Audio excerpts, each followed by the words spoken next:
Hello guys! For today's lunch, we have kinilaw na bulinaw. Bitaw. Mga na kay pas muna. So gikan ko sa school paani kay naghatod ko lunch ni Shinshin. Timing kaayo kinagutuman na.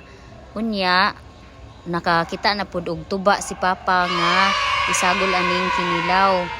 Sige na kog istorya ani napud si Papa sige samok daghang pangutana.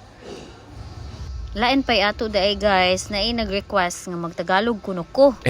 Diyos ko Lord, bisaya matang dako. Oy, dili man taka kuan aning tagalog ba?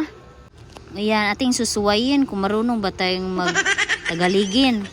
At yun na nga, dahil gutom, kahit ang daming tanong ni Papa, kain pa din ako ng kain. Tingnan niyo, subo ng subo.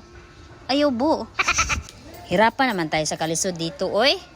Ayaw kung magtagalig Hayaan nyo na ang babae, apakalikot, kasi may kausap yan.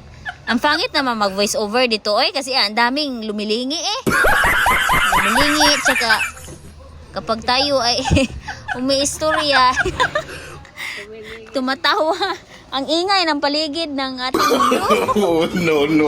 No. Ay, naku, Diyos ko.